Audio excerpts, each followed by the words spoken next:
నమస్తే అమ్మ. మీ పేరేంటి? లక్ష్మి. మీరు ఎక్కడి నుంచి? ఉండారం. ఇప్పుడు ఎలక్షన్స్ వస్తున్నాయి కదా, మీరు ఎవరికి ఓటేద్దాం అనుకుంటున్నారు?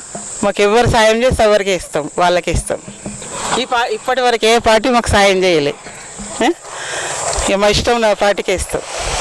ఏ పార్టీ మీకు ఏం సహాయం చేయలేదా? మీ రైతులకు చేయాలి, ఇప్పటికీ చేస్తామన్నది చేయాలి. అందలే పింఛన్లు ఇస్తామని పింఛన్లు ఇవ్వాలి కరెక్ట్. రైతులకు గిట్టుబాటు ఇవ్వలేరు. కొట్టుకపోయిన పొలాలు అవి ఇవ్వలేరు. ఎవి అందలే ఇప్పటికైతే. ఏ పార్టీ నుంచి? ఏ పార్టీ నుంచి ఏమందలే.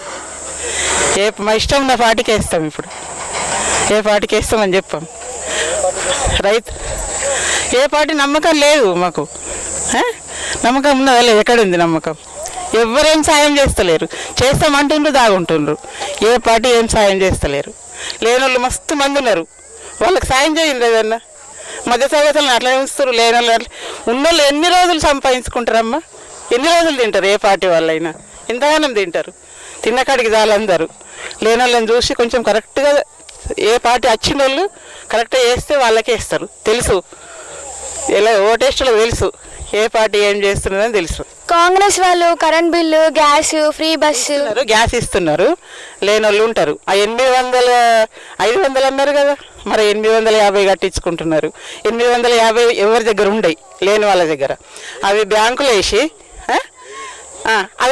వేసి ఇంకోళ్ళ దగ్గరికి తీసుకొచ్చి అవి బ్యాంకులో వేసి ఆ 300 జమ చేసుకొని వాళ్ళు ఎప్పుడు తింటారు మొత్తం లేని వాళ్ళు?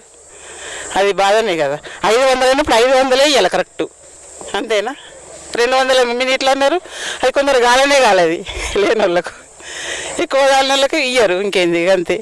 ఫ్రీ బస్ సంగతి మీరేమనుకుంటారు? ఫ్రీ బస్సులు అవి ఇచ్చు వేస్ట్. ఫ్రీ బస్సులు ఎందుకు వేస్ట్ అనిపిస్తుంది మీకు? ఎందుకు అమ్మా అవి ఇచ్చుడు? వాళ్ళకి లేవు, ఇలా జెంట్స్కి లేవు, లేడీస్కి ఉన్నాయి. అది కరెక్ట్ కాదు. ఉంటే సమానం ఇవ్వాలా, లేకపోతే లేదు. అది ఎందుకు ఇచ్చుడు? ఎందుకు అంత బడ్జెట్ పెద్దగా వేసుకొని మళ్ళీ రైతులని అన్యాయం చేస్తారు. రైతుల మీద వేస్తారు. ప్రతి ఒక్కటి ధరలు ఎక్కువనే.